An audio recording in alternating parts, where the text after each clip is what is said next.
Hi and welcome to the second episode of the Azure PaaS Services Security or Azure SQL DB Security. We are using in this series the Azure SQL DB as an example.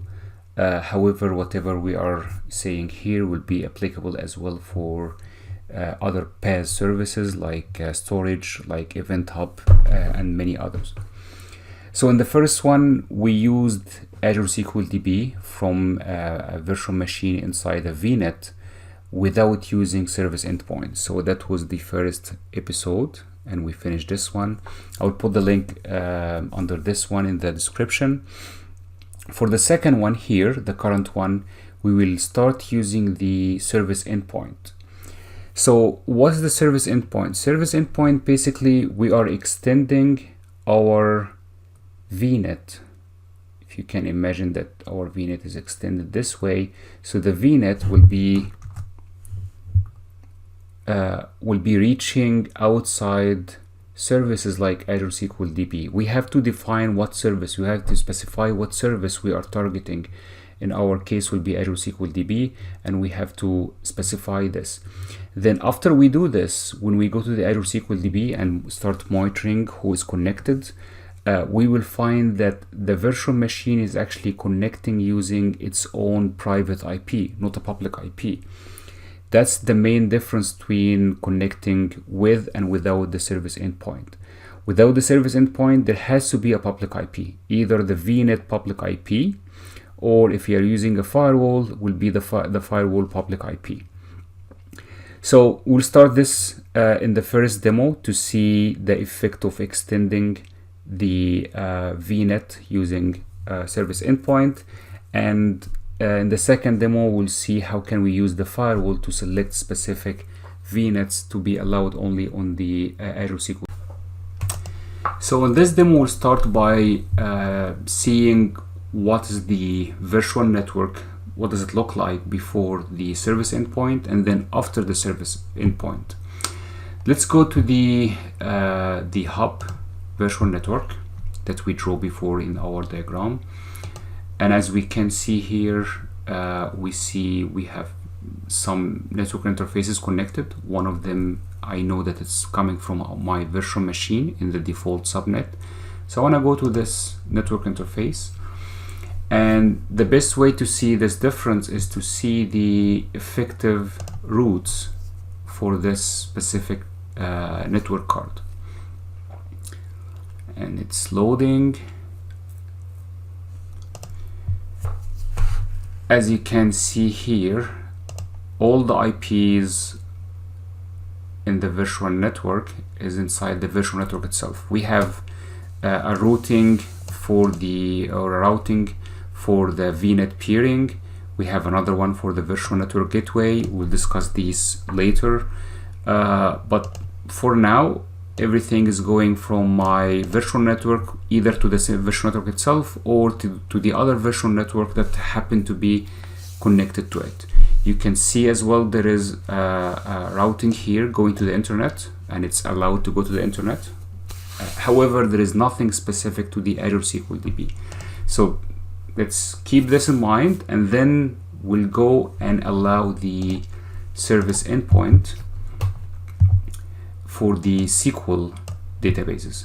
So I'm gonna go to the service endpoint. We are still in the properties of the virtual network. When you allow service endpoint, you allow it for a specific subnet. So first I'm gonna choose the service. The service will be Microsoft.SQL. And as we said before, we have many other services, but in our scope today would be SQL DB. The subnet, these are all the subnets. We can allow all of them or one of them. So I'm going to choose the default one for now. And we will see, let me choose the Azure Firewall subnet as well. Not now. For now, we'll do it default. The firewall will do it later. So now we are updating, and in few seconds the service endpoint entry will be shown here.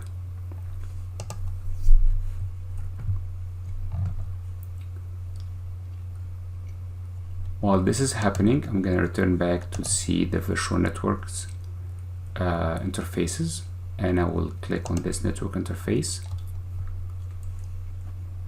We'll go to the effective routes. Right on time, it's updated. We are reading now the routing table, and here is the entry that I'm interested in.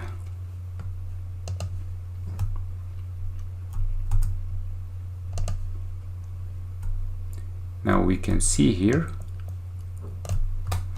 that we have a new route added to my routing table going to an external IP range, and we actually have 54 more.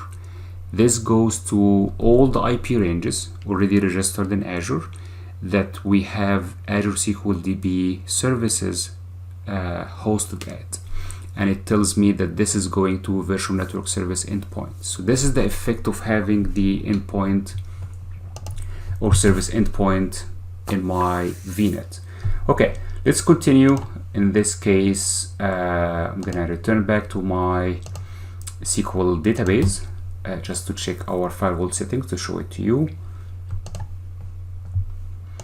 So for this demo, I changed the allow services and resources to Azure services to be on. So that means any Azure service will be accessing this SQL virtual server. And I'm gonna go here to my hub machine, and let's do this connection and reconnecting back again, because as I told you before, anything that we are changing will happen only during the connection time. So I'm gonna connect. Let's do refresh, connect back again here, and run. Let's see the IPs. Now for the first time we see private IPs. See this IP, this is coming from the Object Explorer, which is this piece in Azure Azure Data Studio. This is coming from the query, so this is the current session that we are in, and all of them are coming from 10.15.1.4, which is happen to be the private IP for my virtual machine. Let's go to the virtual machine here.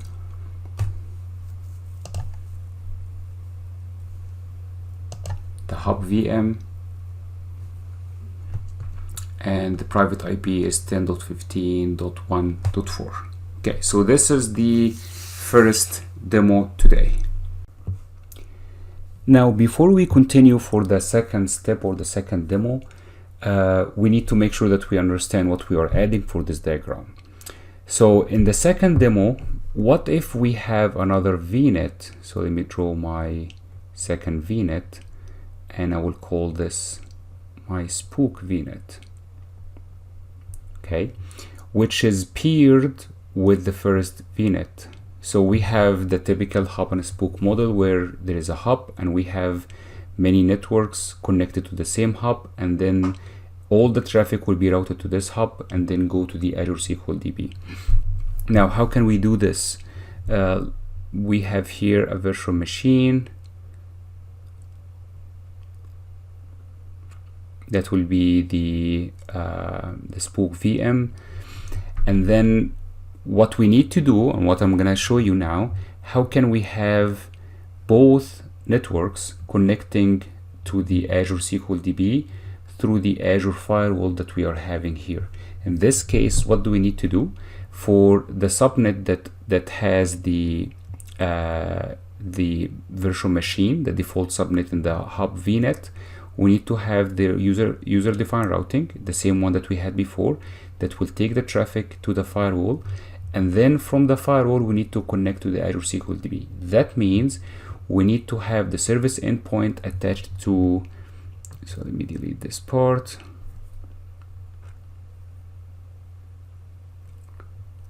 The service endpoint will be attached in this case to the subnet that has the Azure firewall.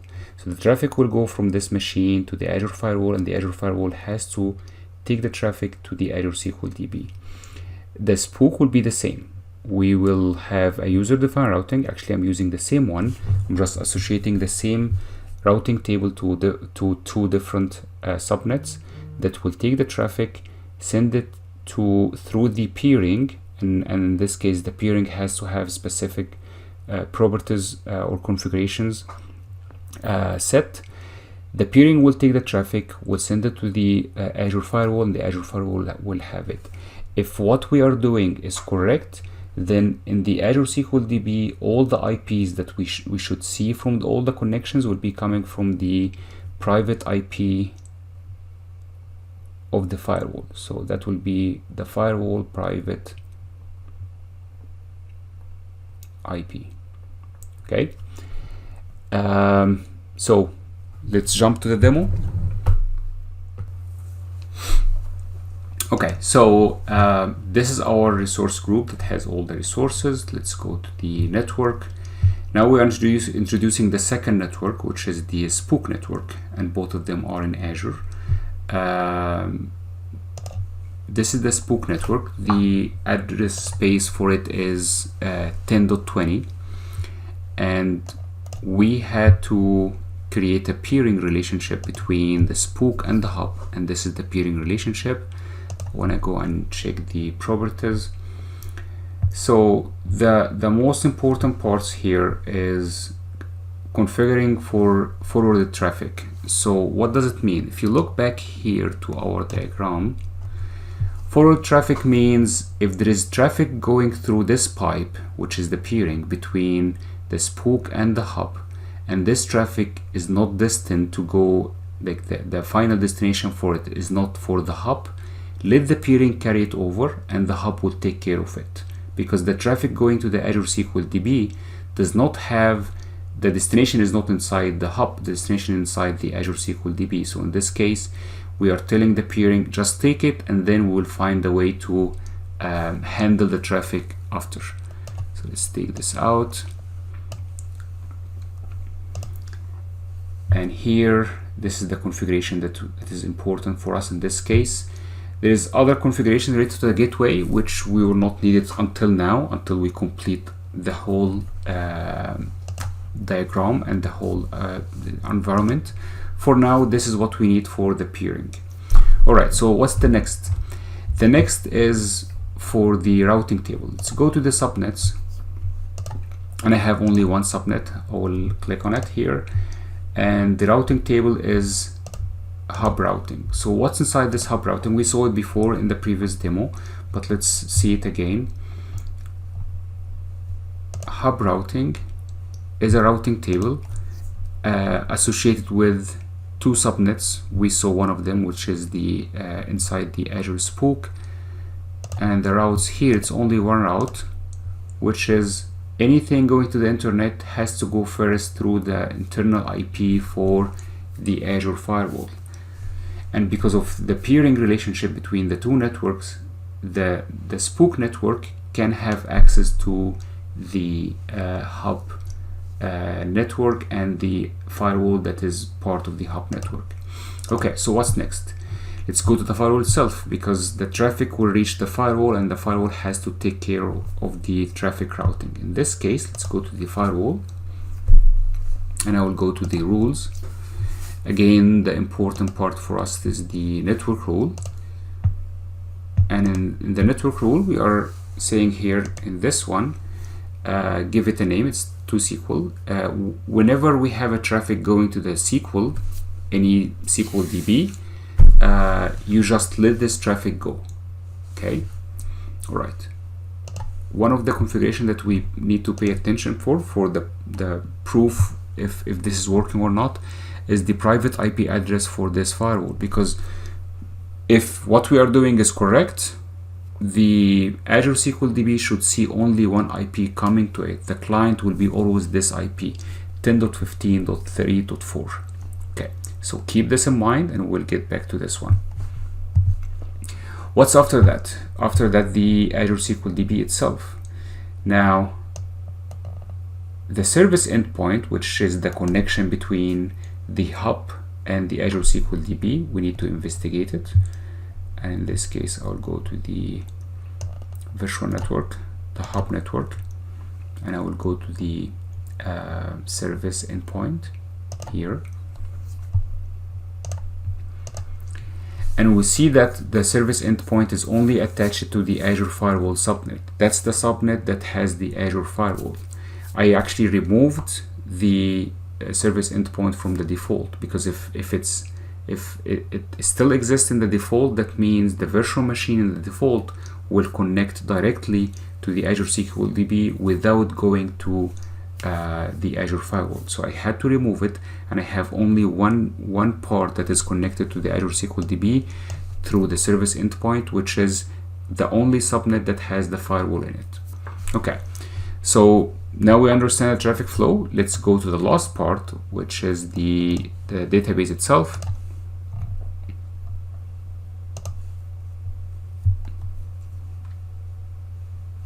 And I will go to the firewall. Now in the firewall, I'm setting off the allow Azure services, so no one could connect to this database. And there is no IPs. I don't need to have any IPs. I just need to add an existing virtual network, and the virtual network that I added in this case is my virtual network here, the Azure Hub, and specifically the subnet inside this network that has the Azure Firewall subnet. Okay, so these are the configurations. And to test these, let me go to my virtual machines.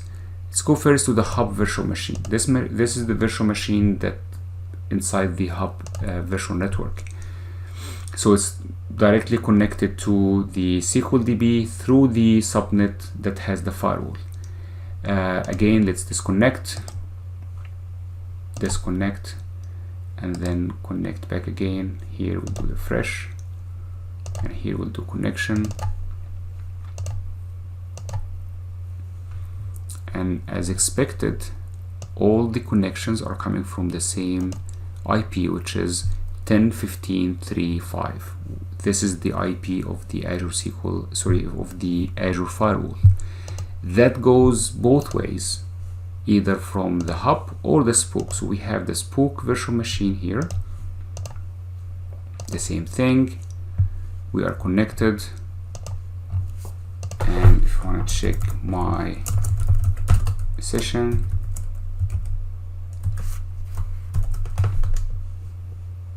my session is 125. Let's execute this one.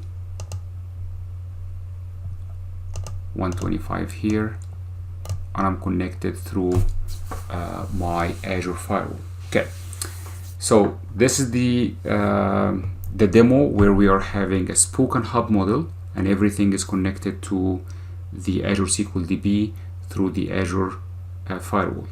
Now let's add to this more complication, which is what if we have express route or VPN connection to our on-prem data center. That will be in the next demo.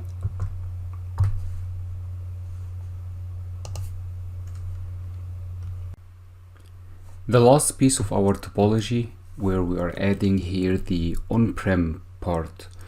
In the on-prem, I did this by using Azure as well, but I have a virtual network that I will assign it the name on-prem, and we will simulate that this is our on-prem network. I used a virtual network gateway to link the on-prem to the hub, and this is done by using gateway on both sides, and now we have a VPN tunnel between these two. Now, right now I have a virtual machine here, the on-prem VM, and this virtual machine can connect directly to the virtual machine on the hub. However, when we try to log into the Azure SQL DB, that will not work, because this VPN, the gateway, does not allow you to connect to the service endpoint. This is one of the limitations of the service endpoint. Now, to overcome these limitations, we have two ways. One way, since the Azure SQL DB firewall allows you to add multiple entries, you can have two entries in it. One that is related to the virtual network here, and we are doing this as a virtual network connecting to the Azure SQL DB. The second one is to allow your gateway IP to connect directly, or your public IP for your on-prem connect directly to the Azure SQL DB. In this case, the connection will succeed. The connection is always encrypted anyways using TLS. So in this case, your traffic is secure, just like the VPN. The only downside is if your VPN connection is going through express route, that will be more reliable than going through the internet. Going through the internet, you will have reliability issues if there is congestion in the network in this case. The second way, so this is the solution number one. The second way is to have here next to this machine, you can have another machine, and the second machine will act as a tunnel for you. In this case, you can use SSH tunneling.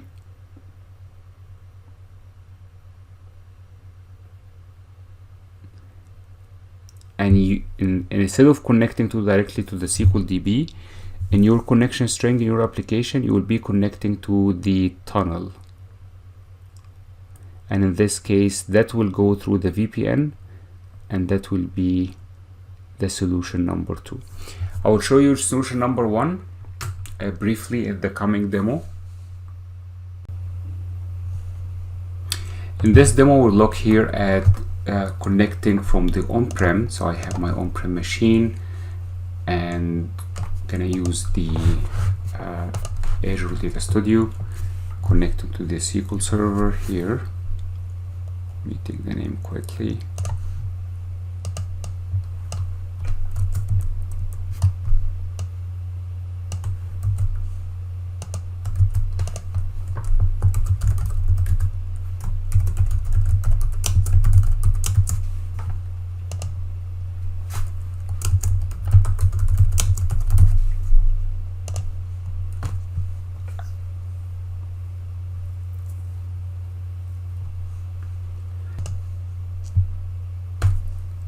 And once we enter the server name, right away the Azure Data Studio will realize that this IP is not configured on the firewall. In this case, I can take the IP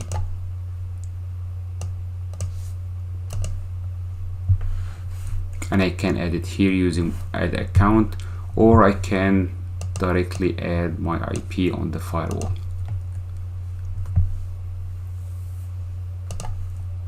Going to the database firewall, and rule name, let's call it on-prem, and the starting IP in this case will be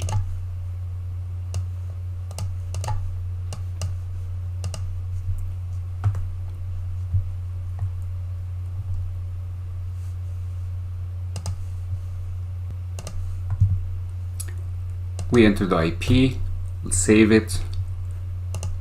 Getting back to our machines, I'm gonna do cancel. I will try again to connect to my database. In this case, my connection will succeed. Let's create a new query here, and who is connected, our store procedure, and we'll see here everything is coming from the internal Azure virtual network, the two networks, the hub and the spook as well, but we have new queries here coming, or new connections coming from my on-prem.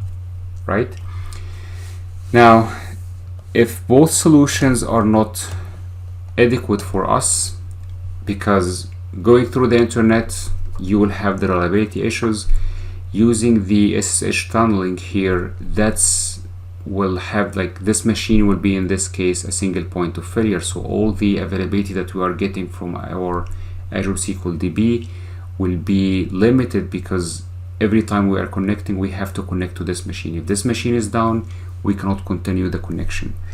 So in both cases we have issues here. That's why there is a different way to connect to the Azure SQL DB, and that will be discussed in the coming episode with the private links. I'll see you in the next one. Thank you.